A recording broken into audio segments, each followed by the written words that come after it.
A warm welcome to you all to the L'Oréal UNESCO for Women in Science Ceremony 2021. We are delighted that you have joined us today to celebrate our new laureates of the year, and how we would have loved to meet each other in person in the beautiful Hudson House in Haarlem, where our ceremonies normally take place. But believe me, we have been doing our very best to make this digital event as festive and as special as always, and to put the digital spotlight on our new batch of laureates. And I really hope that you all will join me in this special celebration. My name is Kathleen Verrier, and I have the honor to be the moderator of this ceremony. I am the president of the Netherlands Commission for UNESCO, one of the partners of the L'Oréal UNESCO for Women in Science program in the Netherlands. Welcome. Before we turn to the announcements of our laureates, I would first like to introduce two outstanding persons to you who represent the partners of the Dutch for Women in Science program. First, I ask a warm welcome to Professor Dr. Louise Gunning-Schepers. She is the chairperson of the Royal Holland Society of Sciences and Humanities. With the introduction of the Rising Talent Prizes, the Society became a partner for Women in Science. The Rising Talent Prizes are aimed at female and early career researchers who are completing their PhD or have started a postdoc position. Dear Louise, it's so good to see you again. May I ask you a few questions? I have a few curiosities. For instance, can you elaborate a little bit on what is the role of the Society in the Rising Talent program? Thank you very much, Kathleen, and I'm delighted to have this ceremony this year again, to see these young rising talents coming up. And the Royal Society for Sciences and Humanities has a tradition of linking those in prominent positions in science and in society. But even longer than that, after we were founded in 1752, we have been handing out awards to excellent science. And we do that more than 100 a year to young scientists for their master's and PhD thesis, all the way to lifetime awards for very eminent scientists at the end of their career. But we see the rise of women in science as something really, really special. And these rising talents over the years have shown us what strength we have in the generations that come. So I'm very, very optimistic that with programs like these, we see the young people who ultimately will be the face of science in the Netherlands. Yeah, but still it seems that we need to pay more attention to the position of young female researchers. Is that lagging behind, or is there something going on? Can you tell us a bit more about this? I think that we're very lucky that in the last 10 to 20 years, we've seen many women choose science as a career path. And we see very many young, excellent scientists starting. And we would like them to continue their career in science. And we know how important it is for scientists to be put in the limelight early on in their career. It's a way of helping them create the career so that in the course of their life, they can achieve very, very prominent positions, because we lose too many women along the road to full professorships. You know, based on my own experience, and I'm just curious to hear from you how you look at it, having role models, you know, seeing people doing certain things is so important, specifically when you belong to a small group who is taking the lead in certain things. What is your experience as a scientist, as a well-known female scientist in the Netherlands, about the importance of role models, and perhaps you yourself, your own experience when you were a young researcher? Were there role models for you? Yes, I think we all need role models, people that we would like to look like when we achieve a certain position. And I've had male role models, but I've also had female role models. And I think that that's important. For me, for my generation, maybe Els Borst was a very important, she was a good doctor, a really good scientist, but she went on into politics because she felt that certain things needed to be changed right at the top. And I've always felt that she was somebody I would love to try and emanate.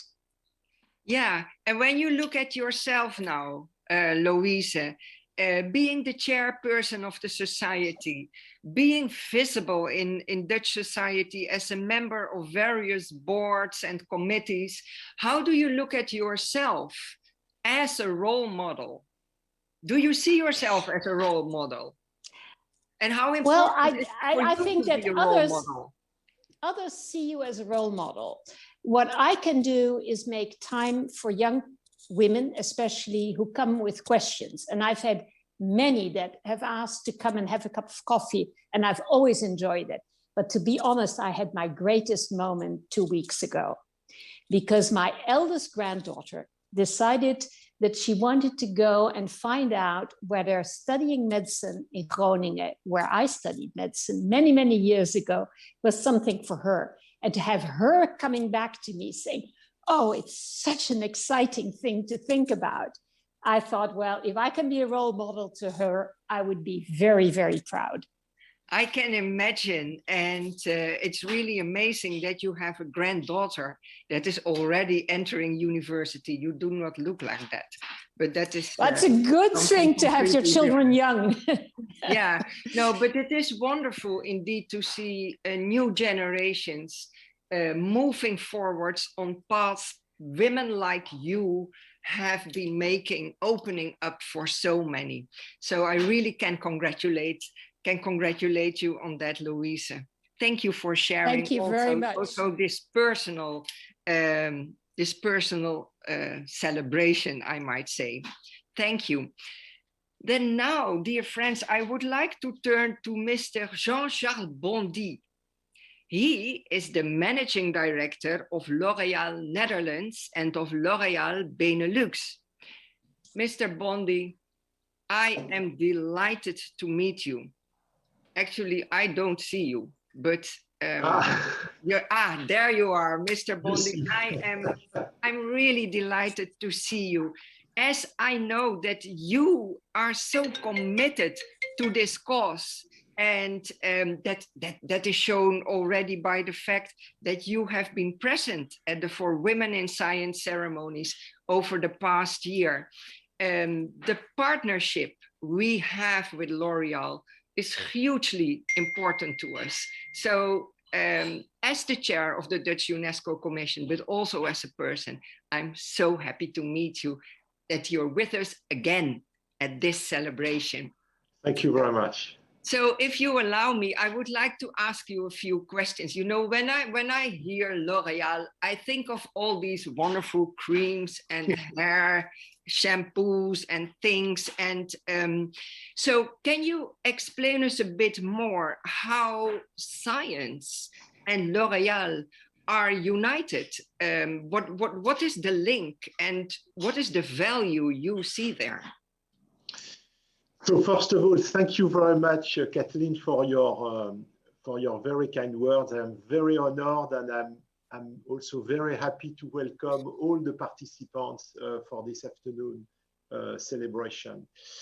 Well, the story between L'Oréal and science started just 111 years ago when L'Oréal was founded, because L'Oréal was founded by a scientist, a man who discovered a new way to color the hair. And at that time, long time ago, coloring hair was a very dangerous endeavor, adventure. So he made, actually, the first patent he got was a process to color the hair that was not aggressive and dangerous. So from the beginning, L'Oréal has had a very strong belief that science was the way to provide the best product for beauty. And therefore, this has been a long-term commitment to have partnership with scientists, with universities, and make sure that we profit from science and develop the business thanks to the achievement of scientists. Yes, yeah, it's a very nice marriage, you might say, between science and your business. And of course, you know, this afternoon, our endeavor as we are gathered here is to have more women in science. What special importance do you as a person, and from your business, what specific importance do you give to women in science? Why are you so committed to this For Women in Science program? Well, first of all, as a company, and I can also say as my personal value, I do believe that gender equality, creating opportunity for everyone, regardless of gender and regardless of many other things like background, is super important. And we are very pleased, and we work a lot to be recognized as one of the most gender balanced company in the world. So there is this belief that we should provide equal opportunities for men and women. There is also another reason, which is very clear, is that, as you can imagine, the people using our products are first and foremost, historically, for sure, women. And therefore, you know, we also believe that promoting women in science is also, very important to serve basically the progress we can make for our own business. Interesting. And well, you have a huge experience working in this program together with UNESCO. What special value do you see there? It is for us very important to partner with UNESCO. As you know, there is an amazing credibility associated with UNESCO. There is that we as a private company, we would never be able to reach. And I think this kind of partnership where you can associate public and private actors is certainly a model for the future if we want to have impact. And this is at the end of the day what counts. So we are extremely grateful and proud that we, as a private company, have the opportunity to work with such an institution as UNESCO.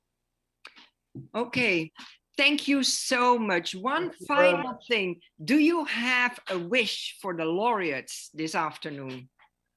Well, my wish for them, the biggest wish is certainly that this For Women in Science Fellowship will help them, will be useful to them on their way possibly also, as Louise said before, to find a role model. Yes. To have maybe media exposure, to have the opportunity to meet interesting people. So my wish is to help them grow and develop in their career. Thank you so much, Mr. Bondi. So let us now move on to meet our laureates. This is, of course, even the more exciting part of this afternoon, because it is the reason that we are here together. It is good to note that the names of our laureates have not been revealed yet and will now be announced for the first time.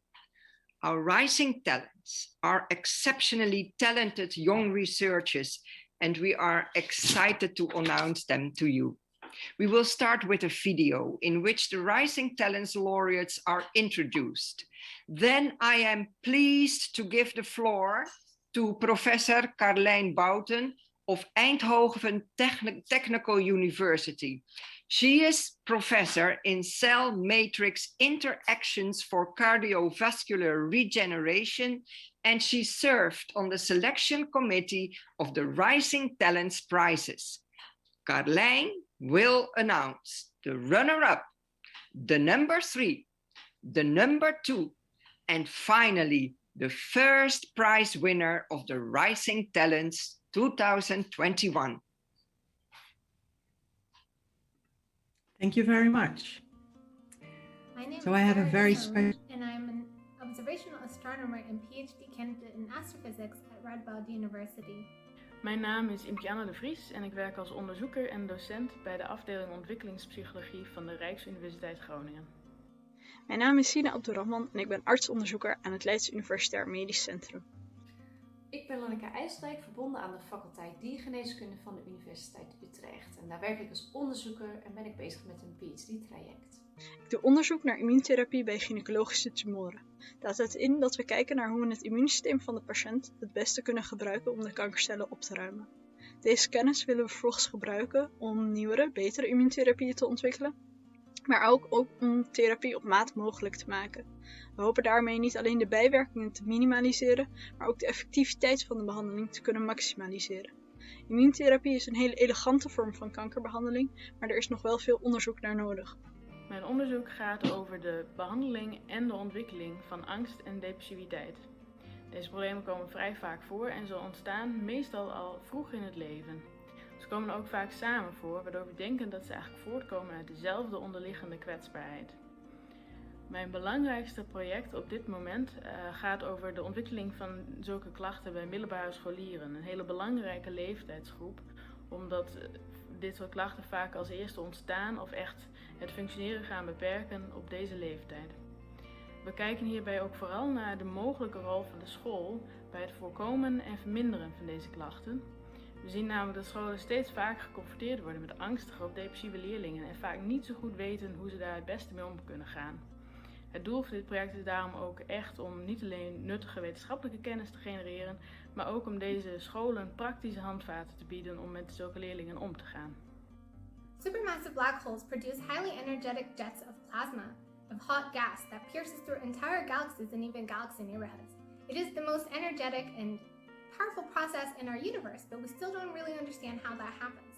So I use radio telescopes across the world connected into a network to image and study the surroundings of the two biggest supermassive black holes on the sky, M87 and Sagittarius A star. And this helps us to understand the gas physics around supermassive black holes and the role of gravity and magnetic fields in these processes. Ik doe onderzoek naar aangespoelde walvisachtigen in Nederland. En dat is dan in het bijzonder onze eigen kleine walvis, de bruinvis. Er stranden jaarlijks honderden dode bruinvissen op de Nederlandse kust. En ik ben vooral geïnteresseerd om te leren wat de doodsoorzaken zijn. En dan in het bijzonder doodsoorzaken door menselijk toedoen. Dus ik probeer methoden en maatstaven te ontwikkelen om de bedreiging van de mens op de populaties te kunnen onderzoeken. Vooral in de toekomst, nu er steeds meer menselijke activiteiten op zee gepland staan. Om toch een beetje vinger aan de pols te houden hoe het met de populatie walvisachtigen gaat. The For Women in Science program is an amazing opportunity to support young women to pursue careers in the sciences. And it's an amazing program because most women actually stop after graduate or postdoctoral studies, and it's great to encourage them and financially support them as they try to build careers in the sciences.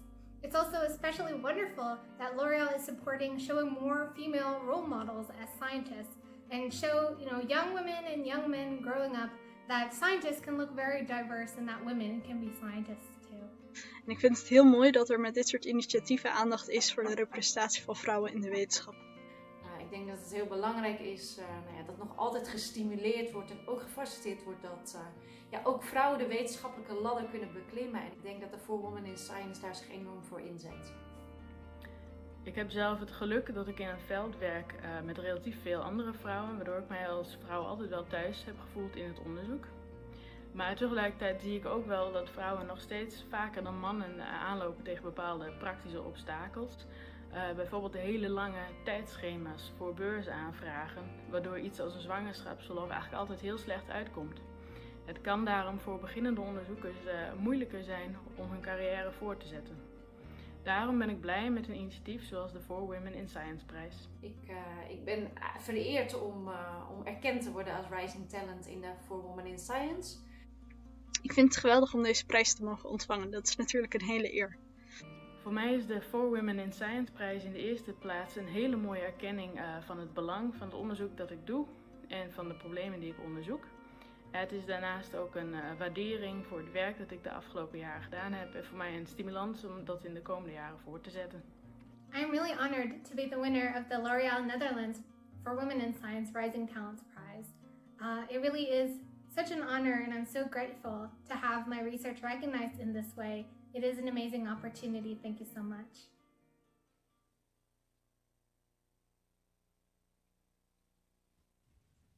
Yes, so this is an amazing moment, of course. So our winners have already introduced themselves.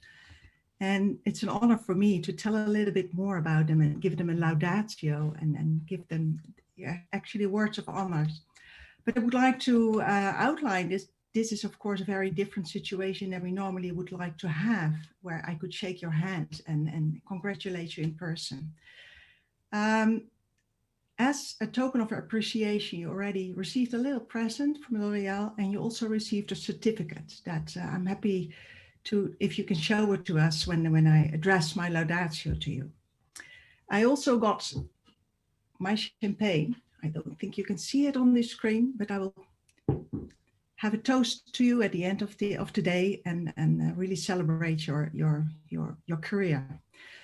For now, I would like to start with my laudatios, and I do this on behalf of the complete jury because we are very delighted with the initiative of L'Oreal Netherlands and the Netherlands Commission for UNESCO to encourage our talented young female researchers in the Netherlands in their pursuit of academic research careers. The society is very pleased to engage with this initiative and accommodate the selection of nominations received for Women in Science Rising Talent Prizes in the framework of the For Women in Science program. Given the exceptional quality of nominations and the number of 160 we received this year, we had a very hard time selecting the prize winners, and we had very long meetings picking you. We were very much inspired as a jury by the abundance of up and coming talent among our young female researchers in all corners of life sciences in our country, life sciences and physical sciences. With so much brilliance in the female research population, academia is definitely set to look different in the decade to come.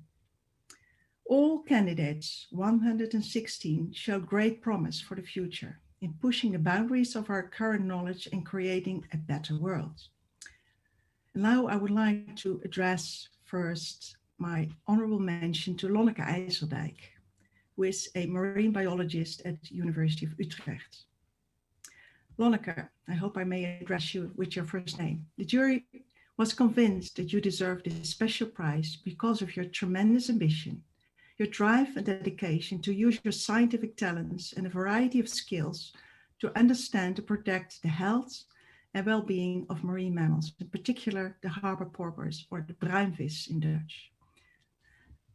Already at a very young age, our curious Lonneke became passionate about research, volunteering, for instance, during autopsies on the bruinvis in the Faculty of Veterinary Medicine in Utrecht, naturally growing into the role of research assistant to the team of male pathologists. Later, Lonneke was appointed to manage the marine stranding program of the division, a position she outgrew very soon, independently running this research program on her own. In this natural habitat, where she could combine her love for research and marine biology, her rising talent became apparent. She published her first papers and shared her findings with the broader public, an urge that has brought her to several society and politically relevant committees and boards. But her love and talent for science prevailed. Next to her great managerial tasks, Lonneke successfully followed a master program that allowed her to start a PhD. Currently, Lonneke is well on the way to finish her PhD with an excellent thesis this summer. Her talents, perseverance, broad interest, and at the same time her many other activities that have already made her one of the foremost experts on marine mammals in Europe are great. Lonneke is exceptionally gifted in bridging people and disciplines and actively engages her extensive network into her non-trivial research questions. Her nominators describe her as a catalyst of research, linking ideas, people, and data sets that would otherwise not come together to study questions that would otherwise not even be studied. Established experts around the world value Lonneke and trust her expertise and want to work with her. That is probably also why she has a seat on several governmental advisory committees, as well as international expert panels to advise on mammal stranding and health. So far, Lonneke's career is extraordinary. She masters the combination of performing high-level research with research management and public and political engagement, and as such is a perfect role model for bridging science and society. That's why we award Lonneke IJsseldijk with an honorable mention as a runner-up. We congratulate her with this special achievement and look forward to seeing her flourish and succeed in her career. Lonneke, congratulations. Thank you very much. And cheers to that. Cheers to that. So if you allow me, I would now like to address number 3 of today. You've already seen her in her video overview. Zina Abdul Rahman, I should say, Zina. She's working on cancer immunology and immunotherapy in Leiden University Medical Center. And the jury is very unanimous in awarding you the 3rd prize for the Women in Science Rising Talents. Ms. Zina Abdul Rahman, you studied tumor immune microenvironments in the human that's a very difficult word for me, papilloronavirus, HPV. I will mention it like that, yeah? HPV-induced cancers for their potential as prognostic and predictive biomarkers for responses to immunotherapy, a very new area, a very promising area in this field. It's a highly relevant topic since less than 50% of the patients with HPV-induced cancers are now responding to immunotherapy, and you would like to improve that. Zina was actually one of the youngest of the 160 nominees for the Women in Science Rising Talent Prizes. What is it then that drew the attention of us, of the jury, to this candidate? Well, Zina, your achievements are remarkable for someone at this early stage of career. You graduated from Gymnasium, summa cum laude, obtained your Bachelor of Medicine, cum laude, was invited to the Honors College of Medicine and graduated summa cum laude, followed pre-master in medicine, which you concluded cum laude, and you was awarded the MD PhD track scholarship for excellent medical students, and also finished your Master of Medicine, summa cum laude, next to this. This is a whole list. Since March 2020, you're working on your PhD project, so a very fresh PhD students, for which you already obtained personal funding from the Leiden UMC, based on your own excellence. You have also won 2 prizes for your master thesis at the Peter de Mulder Award for Promising PhD Students. At this very early stage of your career, you have already been selected to present your work during oral presentations at several international conferences. You've published 3 papers describing your empirical work as the first and second author. Your nominators describe you using very positive phrases like, she has proven to be a talented, intelligent, motivated, and enthusiastic researcher who also engages in discussions to move the other projects in the lab ahead. So you're not just thinking about your own career, but also thinking about the group. Sina is one of the best PhD candidates I have had the pleasure to guide throughout my career. It's one of the sentences we read in the recommendations of the people that nominated you. You are a bright and exceptionally talented and motivated scientist. Sina's CV is filled additionally with many impressive extracurricular activities, including many activities directed at global outreach. To mention just a few, Sina has been a volunteer for UNICEF and the emergency refugee shelters. She was a Dutch youth ambassador to combat extreme poverty and preventable diseases. And she has been an ambassador for the Netherlands Asia Honors Summer School. It's quite a very ambitious, extraordinary activity to do that next to your research activities.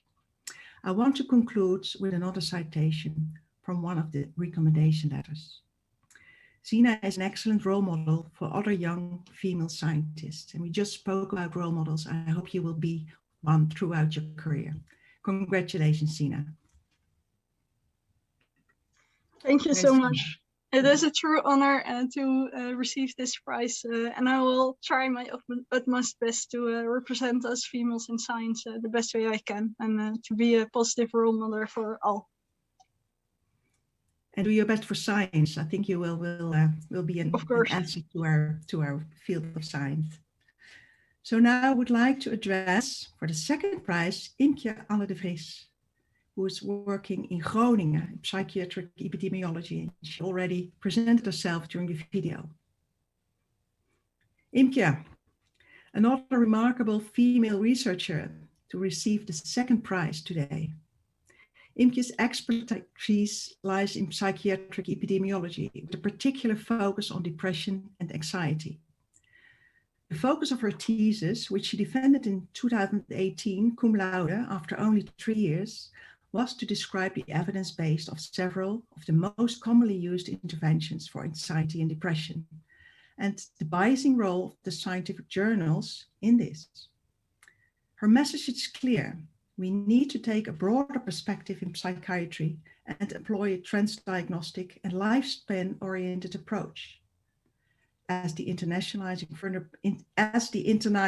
vulnerability underlying depression and anxiety likely changes the expression and severity during the lifespan and may respond less well to the treatments than existing literature makes us presume. So you had your own fingerprint in your field, Imke. Imke was praised in 2 nomination letters that recommended her to the jury with phrases like, I see in Imke an exceptional rising talent in science, and through her work, Imke Allende has consistently demonstrated insights very rare for someone at her career stage. She has a rare independence, productivity, and an excellent methodological and writing skill. These are remarkable words, especially if they are used to describe you by the most highly cited scientists worldwide. And this is really an honorable remark. Beyond Imke's high number of well-cited publications and her efforts towards outreach to clinicians by translating many of her papers into Dutch, the jury is very impressed by the many additional achievements of Imke described in her CV. From bachelor to master to PhD, Imke concluded all her educational activities cum laude. She also received prizes from 2 organizations for her PhD thesis the Gautama Science Prize from the University of Groningen for societally relevant, provocative, innovative research. Most recently, she is the co-applicant and project leader on a successful NRO Gedrag en Passend Onderwijs grant related to education, which she is now continuing her present research career on. We congratulate Inkjet Allende with the second prize for Women in Science Rising Talents, and we are sure to hear more from her and from this remarkable research in the coming years of her career. Thank you very much for the prize and the kind words. I'll do my best. And also please enjoy. I'm in the luxury of working with one of the prize winners of last year, and she has a lot and tremendous benefit of this prize. So use it to your benefit. Thank you. Yes. Yeah. Okay. And finally, I would like to address Sarah Isan, who works on astrophysics at the Radboud University in Nijmegen. Sarah Isan is a PhD candidate at Radboud University, an observational astronomer and member of the Event Horizon Telescope, EHT collaboration. Her research focuses on the mysteries of supermassive black holes at the center of our galaxy and other galaxies. Sarah is a leading contributor of the data calibration and imaging efforts that has led to the very first image of a black hole released by the EHT in April 2019. And you may remember this memorizable moment. So let me share some of the quotes from the recommendation letters that were received about Sarah. Over an extremely short time span, Sarah has developed a staggeringly broad set of skills and experiences in radio astronomy, from actual observing to understanding every detail of the receiver chain, to extensive data analysis, theoretical analysis, and then towards putting things into context. Sarah seems to quickly become the go-to expert on every topic she touches, and she has been fearless in steadily expanding her research portfolio. Sarah is an astonishing student with an unrivaled capacity to quickly assimilate knowledge, spanning astrophysical theory, analysis, and data acquisition.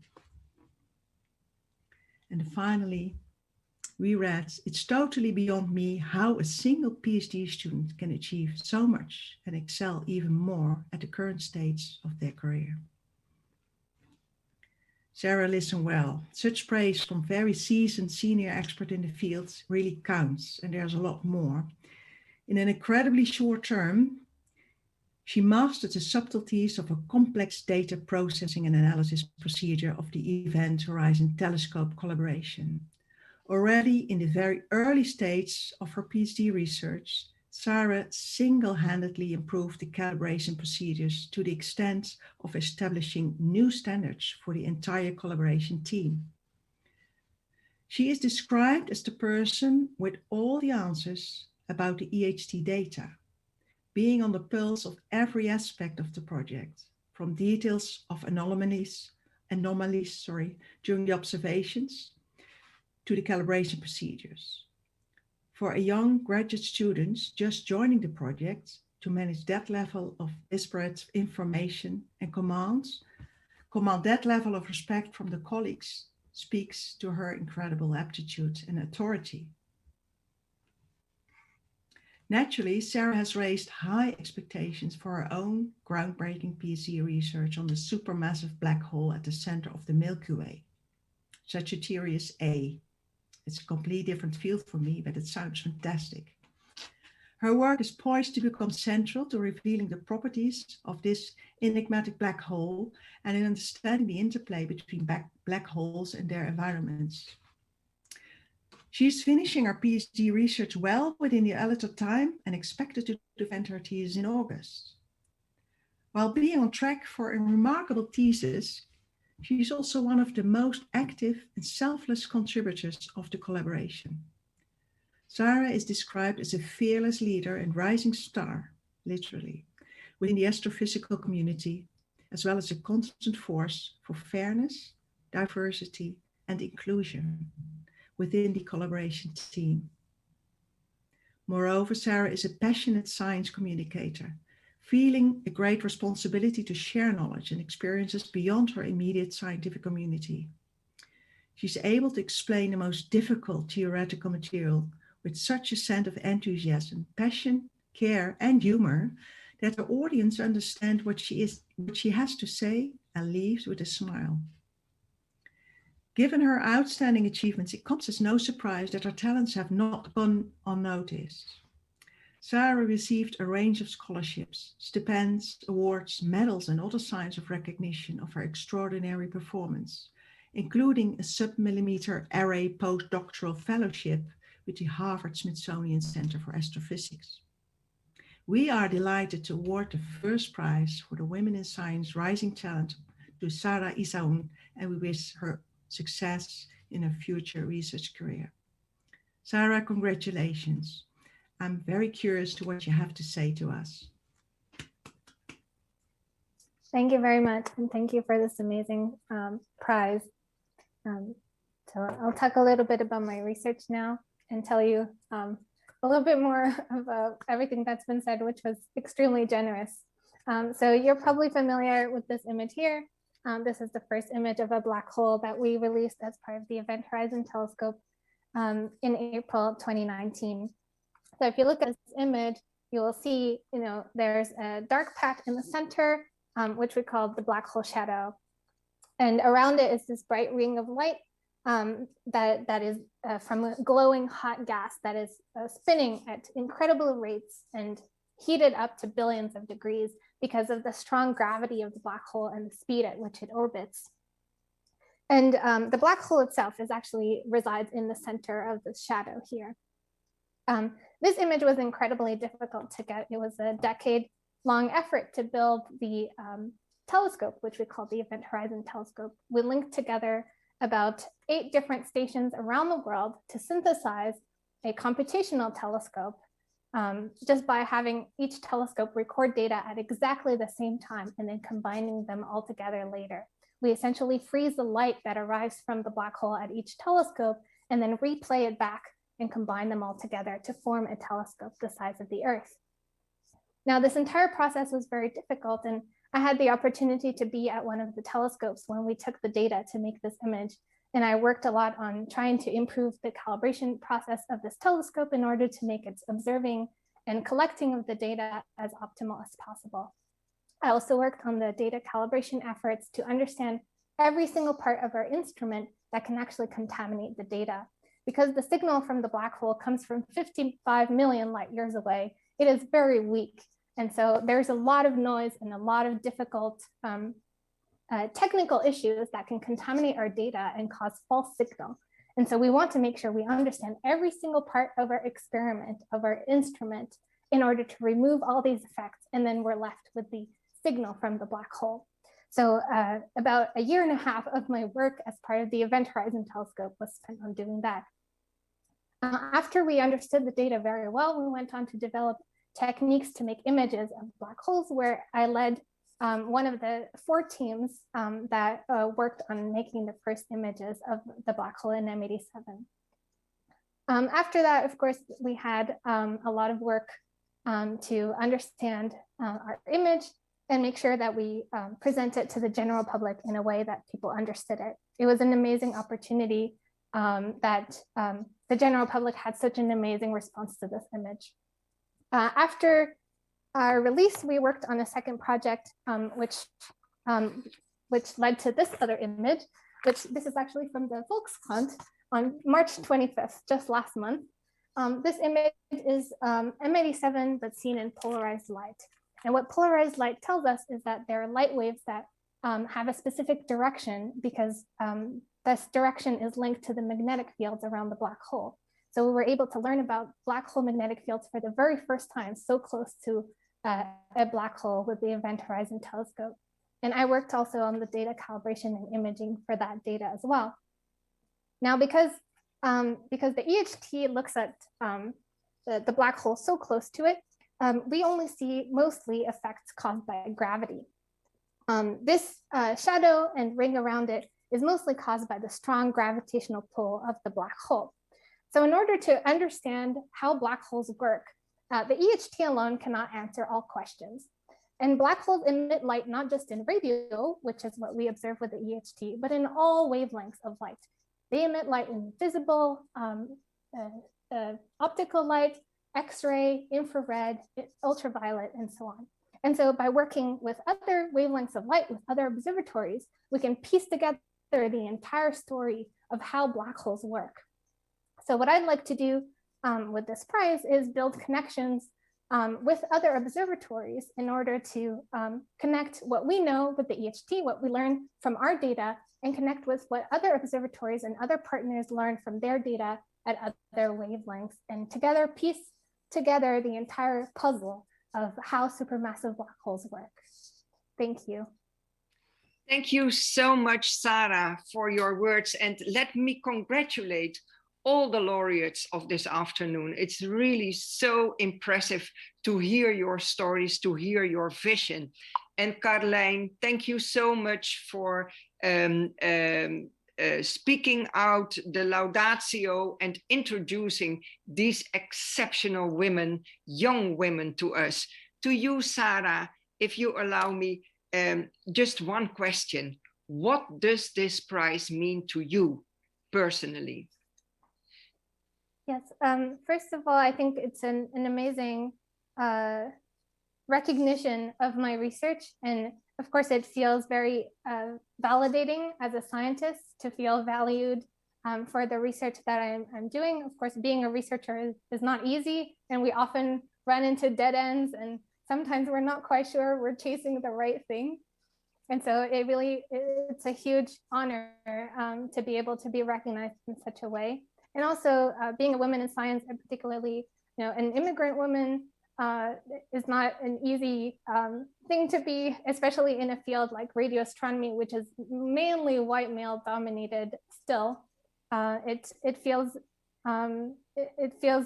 very, very nice to be able to be recognized as a prominent radio astronomer, and that my research is recognized being an immigrant woman in this field. Thank you very much. Thank you so much for your words, Sarah. And indeed, feel encouraged, feel our support, and not only to you, but to all other laureates. All the best, and we are looking so much forward to hearing a lot from all of you. Thank you so much.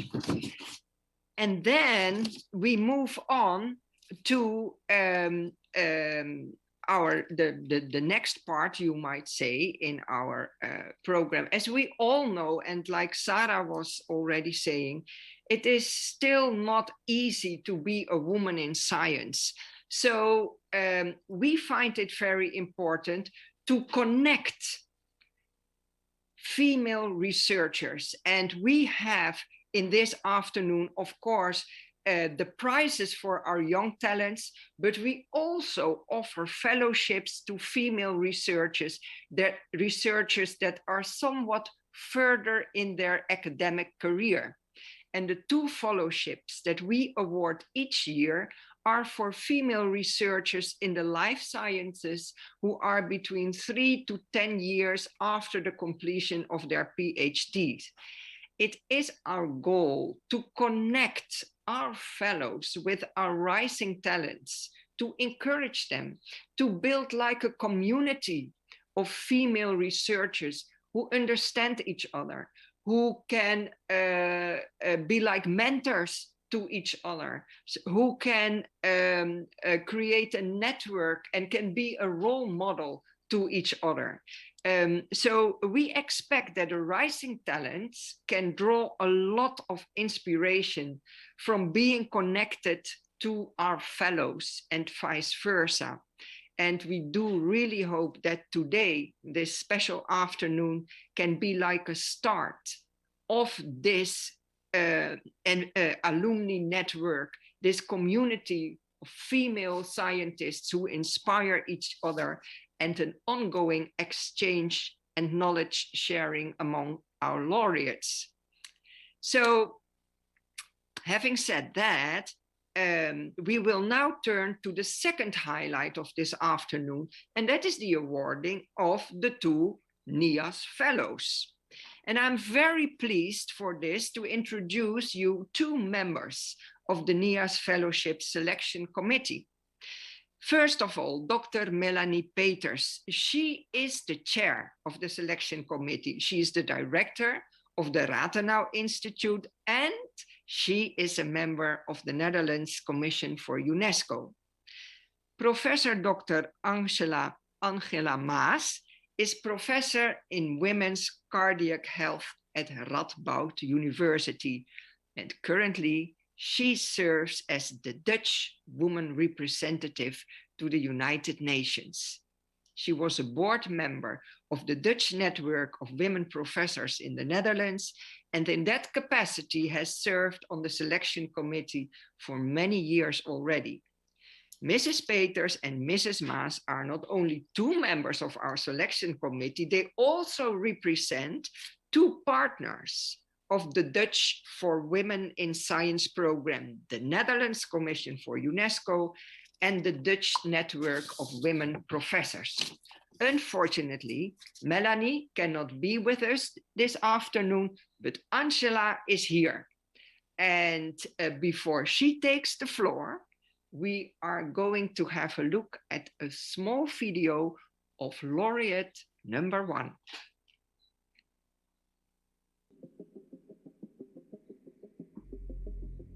Mijn naam is Jorien Treur, ik ben gedragsgeneticus en ik werk aan de afdeling psychiatrie van het Amsterdam UMC, locatie AMC. Als gedragsgeneticus doe ik onderzoek naar de genetische basis van menselijk gedrag.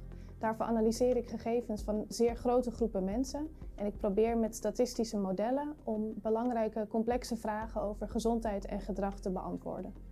Ik doe een bijzonder onderzoek naar de relatie tussen verslavende middelen en psychische problemen. We weten dat mensen met een psychische stoornis, zoals een depressie of een bipolaire stoornis, vaker roken, alcohol drinken en cannabis gebruiken. Maar de vraag is, hoe komt dit nou precies? Is het zo dat psychische problemen ertoe leiden dat mensen naar de verslavende middelen grijpen? Of andersom, is het zo dat verslavende middelen misschien psychische problemen kunnen veroorzaken? Dit is een hele lastige vraag, want er hangen allerlei zaken mee samen, zoals bijvoorbeeld stress of trauma uit het verleden. En de normale traditionele onderzoeksmethoden zijn er niet geschikt voor om dit te testen. Daarom gebruik ik heel geavanceerde genetische onderzoeksmethoden om deze lastige puzzel op te lossen. De uitkomsten van dit onderzoek zijn zeer relevant voor de volksgezondheid. Als we beter begrijpen hoe de relatie tussen middelengebruik en psychische problemen in elkaar zit, kunnen we betere voorlichting geven over potentiële risico's van middelengebruik en hopelijk ook beter psychische problemen behandelen. Als ik bij het NIAS zit, wil ik de genetische onderzoeksmethode gebruiken om de belangrijkste vragen die er nog zijn te beantwoorden. De resultaten daarvan wil ik dan vergelijken met wat meer traditionele onderzoeken lieten zien. En ik hoop daarmee tot een geheel alomvattend model te komen van waarom verslavende middelen samenhangen met psychische problemen. Deze kennis wil ik dan verder delen met een diverse groep aan wetenschappers, maar ook journalisten en beleidsmedewerkers om te bepalen hoe we hier het beste deze kennis kunnen inzetten. Ik vind het heel goed dat er For Women in Science beurs bestaat. Er is al best veel aandacht voor dit topic, maar je ziet dat het aandeel vrouwelijke hoogleraren nog steeds erg laag is. Ik denk dat wat er anders zou moeten in de wetenschap is dat er meer stabiliteit en zekerheid zou moeten zijn. Als beginnende wetenschapper werk je vaak op tijdelijke contracten en wordt er bijvoorbeeld verwacht dat je een periode in het buitenland werkt. En dit is heel lastig te combineren met zorgtaken, waarvan we toch vaak zien dat vrouwen een groter aandeel hebben. Ik denk dat het belangrijk is dat we steeds meer vrouwen op hogere posities zien in de wetenschap. En dat deze beurs daar eigenlijk net het duwtje in de rug kan geven aan vrouwen om naar de top te komen.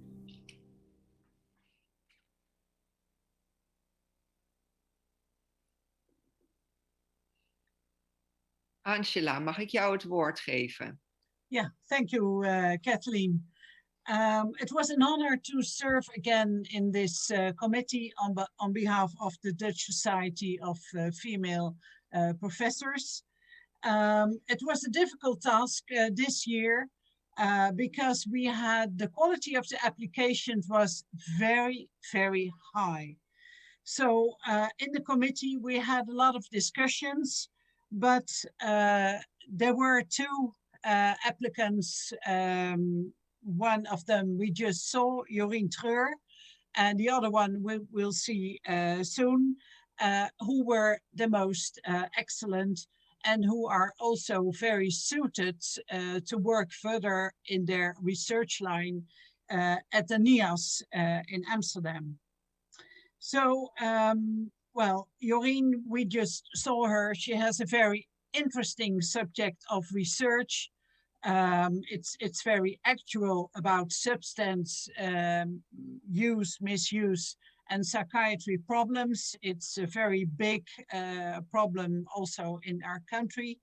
And we think that for her, also the meeting of other disciplines, other people at the NIAS will be very helpful to further elaborate her research program. She has an excellent CV. She has already got several other awards, grants, and I think we think that her the way she's making progress in her career will be very fruitful in the coming years. So she has a very high, ambitious plan to execute at the NIAS, but we are very confident that she will be able to accomplish this. So on behalf of the whole committee, we like to congratulate Jorien with this prize, and we hope to hear back when you've been at the NIAS, what you've done and how this award has helped you to make further steps in your career. So congratulations on behalf of all the committee. Thank you very much. I feel very honored to receive this fellowship, and I look forward to my time at NIAS. Thank you. Okay, excellent.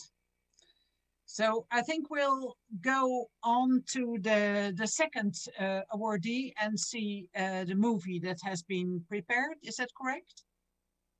Yes.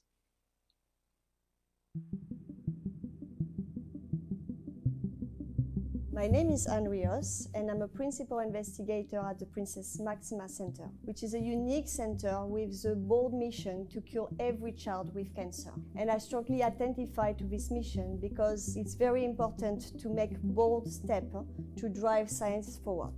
So I lead a research team focusing on imaging technologies for cancer research.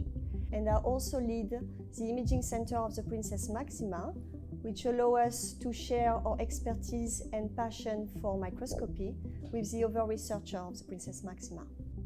With the result of our research with our 3D imaging technology, all of this is driven toward gaining new knowledge on pediatric cancer biology and identify new aspects of cancer that could be therapeutically targeted. So for instance, we work with a specific brain tumor named diffuse midline glioma, which for now there is no curative treatment for the children. 3D imaging technologies that we have for now, we use it for fundamental research, but they have a great potential to be used as an advanced diagnosis tool for the clinics. This is what I will explore at NIAS. I will organize an interactive event showcasing imaging data with a unique and awesome 3D displays to engage the public into my research and immerse them in my imaging world.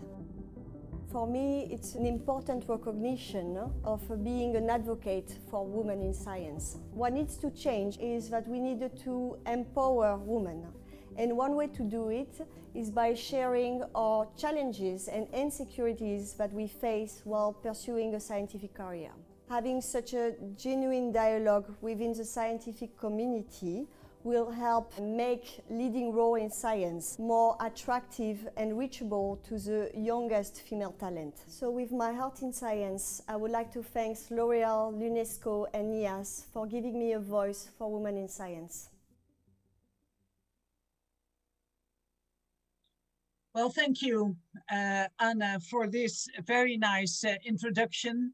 I have to say that as a committee, we were completely blown by your excellent CV and recommendation letters. You've done a lot of research, impressive research already.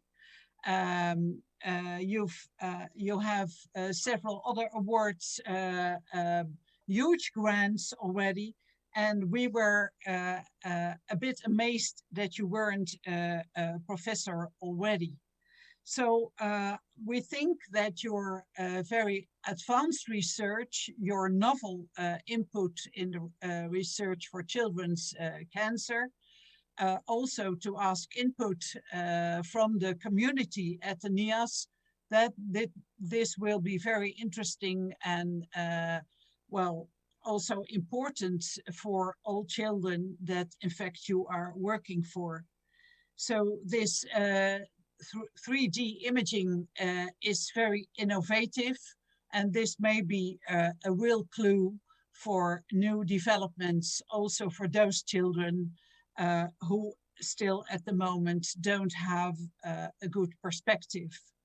So we are very confident that you will have a good time at the NIAS, a very fruitful time, and that it will help research in this important field in medicine. So on behalf of the whole committee, we like to wish you good luck with your stay at the NIAS, and we also hope that you will report us back what you've done and what you've learned and what we can learn from your stay over there. Thank you. Thank you so much for this recognition. I feel really blessed, and I'm looking forward to go to NIAS. And I just would like to acknowledge very quickly my dream team, how I call them, because I'm here because of the fantastic work that they are doing. So I'm very proud to be part of this team, and I love you guys. And thank you again for this prize.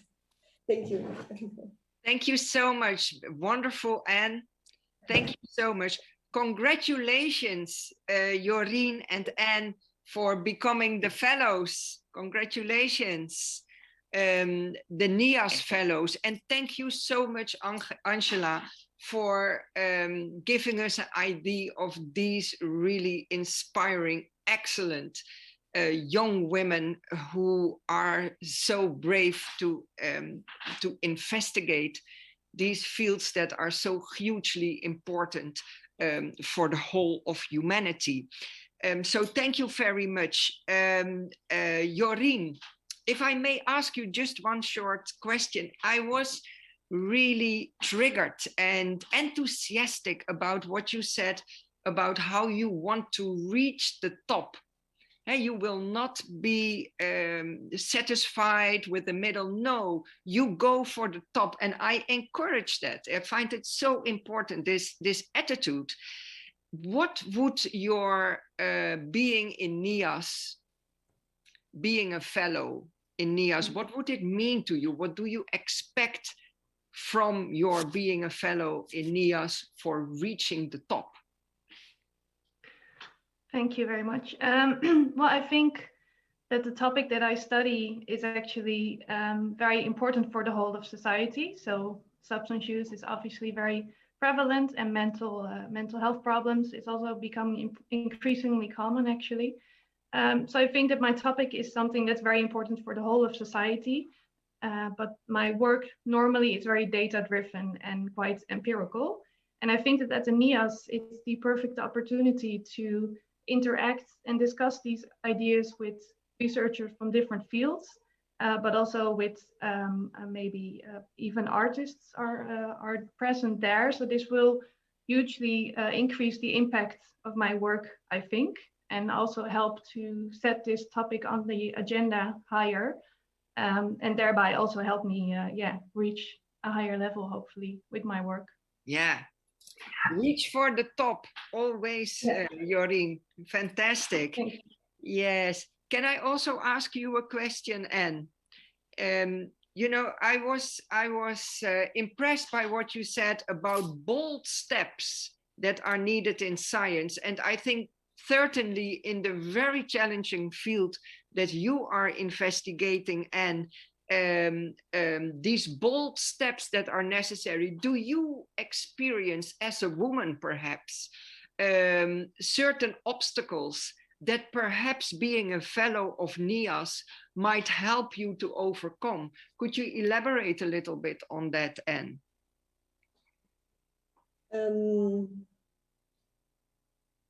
Yeah, sorry, can you repeat? I'm sorry. Yeah, you were talking about the bold steps that are necessary. And when I'm in amazement and admiration, listen to your field of investigation, I understand how important these bold steps are. And I was wondering if perhaps being a woman in science makes it more difficult to take the bold steps that are necessary if you find any obstacles for taking bold steps because of the fact that you're a woman, if you experience that, and if so, if your being a fellow of NIAS might help you overcome these obstacles. Just a question, I'm not sure, perhaps it's not happening. No, yeah, I understand your question. I think, as a woman in science, yeah, I cannot say that I had a lot of obstacles because for me, what is important is to be myself and accept myself with my quality and my big fault. So I always try to not feel obstacle, but remain positive. I think for my bold step in science, NIAS is going to be very fantastic for me because it's going to challenge my way of thinking, especially because I want to do a quite bold project. I want to transfer imaging technologies from research to the clinics to improve treatment guidance for children with cancer. And one important aspect there is that you have to have the clinician and the pathologist, they have to be on board with you. And I think with the fellow that will be there, that have different horizons, I would like to discuss, learn about human emotion and how to change things in an harmonious manner and pattern and habit. And because I think integration of such technology will require changes in clinics. And it's important to do it in a respectful and exciting way. And I think I can challenge that and learn that at NIAS. I'm also very excited to discuss with artists and writers at NIAS Institute, because I want to organize an event to bring the magic of imaging to the public. And I think I can learn a lot with them. I can get feedback to do it in the best way possible. Thank you so much. So what you intend to do is exactly what we as National UNESCO Commission find so important, using different spheres like the arts for your scientific work, imagining. We're looking forward to the event that you will be organizing. Thank you. Thank you. Yes, I will give you 3D glasses. Thank you. Thank you. Wonderful. So once again, Angela, thank you so much. Once again, Jorien and congratulations. And I'm very happy that this afternoon we also have Fenneke Wekker with us, because I can understand that as an audience, you must have become very curious to learn more about what NIAS is all about. And Fenneke is the head of academic affairs of NIAS. So Fenneke, please, can you tell us a little bit more of the special characteristics of NIAS? Our former laureates often refer to their fellowship at NIAS as a gift to their career and as a luxury to have time to think and reflect. So please tell us, what is it that makes NIAS so special, Fenneke?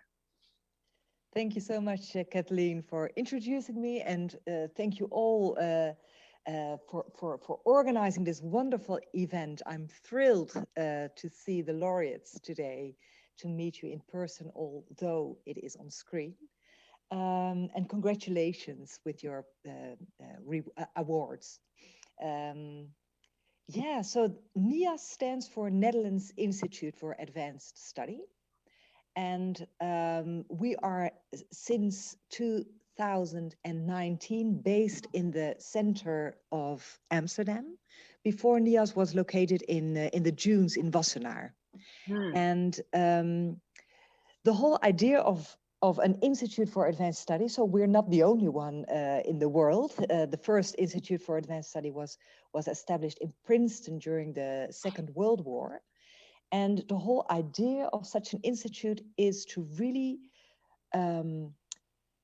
create a kind of intellectual haven where you, for a short period of time, can really independently, freely, without any constraints from the outside world, focus on your research project in a safe and inclusive working and learning environment. And so indeed, we have an interdisciplinary group with scholars from all over the world, artists, writers, and journalists. And so this is also where I see that Jorien, both Jorien and Anna will fit beautifully. And I think, but Lisa, our previous fellow for Women in Science is also here. She can tell more about her experiences later. But I believe that the gift that NIAS can give to fellows, there are two things. One specifically for women in science. We still see that the number of applications by female candidates are much lower than by male candidates. This can come because of the fact that we focus on people who are further in their academic career, and that it's harder for women to get at the top. So the professors at this point in time are mostly male. So there are less women indeed who pursue an academic career after their PhD. And further, indeed, as Jorien also said, the care aspect. So the fact that most of the women have a hard time organizing their lives around a fellowship and around an academic career. So we are very in favor of having gender equality at our institute. So we're really focusing on the 50-50%. And we very much welcome you especially. The second thing is that the gift is that because you are an expert in your field, and we notice that all human beings, just as Anne said, I want to be myself, are insecure. And even if you have been awarded several times and you've reached the highest top, you will remain insecure about some aspects of your work because you are learning, you're doing research. The whole idea is that you do not know yet, that you have to find out. And we notice that at NIAS, everyone is a lay person in the field of the other experts. So you are the only one who knows about your field, and all the others are totally blank. So they will ask you all kinds of stupid questions that you perhaps even have not thought about for years. But because they are all these gifted scholars and thinkers and brilliant minds, you can really pick their minds, and you can really make use of their intellectual power to advance your own study, and indeed to reflect upon your own assumptions and all the things that have become so self-evident for you. So I hope that this will inspire you, and we're happy to welcome you in September and in February at NIAS. Thank you so much. This really sounds so amazing. The interaction between scholars from so many different fields will lead to very new and enriching ideas. Really amazing to learn more about NIAS. Thank you so much, Fenneke. As you said, Lisa Becking is also with us this afternoon. So nice, Lisa. Thank you for being with us. Lisa is a marine biologist and a laureate of the For Women in Science NIAS Fellowship in 2019. Lisa, I understand that you have recently completed your fellowship at NIAS, and we are curious to learn about your experiences. Can you tell us a little bit more? And then I have a very basic question. Please allow me to ask this. How does COVID-19 has affected your life as a marine biologist? I can imagine that it is your normal life to travel around the world. So how has this affected your life, and perhaps more in general, NIAS also? Lisa, may I give you the floor? Yeah, thank you. Thanks. And it's great to be here, and it's great to see all the laureates, and I'm super jealous. That's all I can say, because I really wish I could just return. But apparently you can't stay forever. No, so to get to your question about COVID, the influence of COVID on my research is indeed, I work predominantly in Indonesia and the Dutch Caribbean, and I haven't been there for over a year. And the other thing is that I work on tourism. Well, I'm starting to work on the influence of tourism on marine nature parks, and tourism, of course, has stopped. So as far as that goes, as far as the content of my research goes, it's actually to some extent an interesting natural experiment, because we now are figuring out what influence tourism has by the fact that there is no tourism right now. And also with the policymakers that we've been talking with, this is really like a reset moment. So it's kind of interesting to see what comes from that. But as far as for the rest, for the research, yeah, I mean, everything is a lot more digital, which has its cons, but the pro is actually that it's been a lot more inclusive. So we've been able to have meetings with a much wider group of people from all over. And the other thing is that it's also made us all, and I don't know if the other fellows and other members here also recognize that, it's made us also a little bit more aware of like, how much do we need to fly in academia, and thinking about that, and thinking about how maybe in the future we may change that. Yeah, and then NIAS, well, we had 3 weeks of bliss in the sense that we were allowed to be in the building for 3 weeks. And I've told Fenneke and Jan Willem about this before. And that was amazing, because it's just, you get your own room, and it's this wonderful big window with lights, and everyone just was so happy to be there, to get this chance to sort of focus.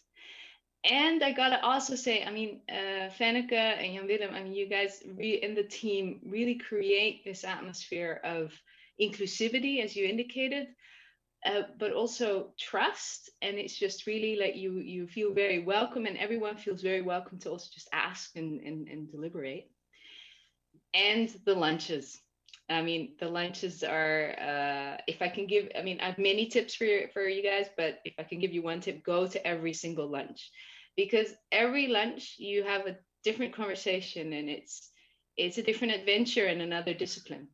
And yeah, so for me, every time we had a lunch, what's great about it is that you talk from a mutual just interest, and slowly but surely, even though you're talking with someone from a completely different discipline, you slowly but surely actually find common ground, maybe an interest, maybe a method, and that can spark all kinds of links. So that was, yeah. Thank you, Lisa. This really sounds so, I'm sorry that I'm not a scientist myself. You know, this really sounds so interesting. Thank you so much for sharing your experiences and your inspiration with us also. So, you know, we are coming to a closure of this afternoon. And, you know, like Lisa was saying, we are all thinking how will we build back our lives after COVID? And we might not be traveling and flying as much, I do hope so, as we did before. But I'm really looking forward to have meetings in person. with people like you. I'm sitting here behind my screen and hearing you all, each and every one of you speaking. I feel like I want to enter the screen, to see you, to touch you, to learn more from you. So I really hope that next year we can be together, see each other, and continue this very inspiring conversation, being with so many talented and inspirational leaders, new leaders of our world, female leaders, and one male leader amongst us also. Has been such a wonderful experience. So I want to thank you all for your time and your dedication this afternoon. And I want to thank and once again congratulate, of course, the laureates. Sarah Isaoun, Imke Anna de Vries, Sina Abdul Rahman, Lonneke IJsseldijk, Jorien Treur, and Anna Rios. And our speakers for today, Louise Gunning-Schepers, Jean-Charles Bondy, Carlijn Bouten, Angela Maas, Fenneke Wekker, and Lisa Becking. And of course, we also thank the organization L'Oréal and the Dutch Network for Women Professors who have made possible this afternoon, have worked on the program, the speakers, the flowers the laureates have received, the certificates we have seen. I also want to thank the Royal Holland Society for Sciences and Humanities for hosting this meeting. And a great thank you also to NetStar for technical support. Without techniques, we're nowhere. So NetStar, thank you. And I also want to thank all of you who have been with us this afternoon. And I want to invite you to raise our glasses. And we all have this wonderful champagne. And raise your glasses with whatever you have in your glasses. And let us drink to being ourselves, to bold steps in science, for reaching to the highest level, and for women in science. We have a long way to go, but we have achieved a lot. And today we celebrate our achievers for women in science. Good luck to you all.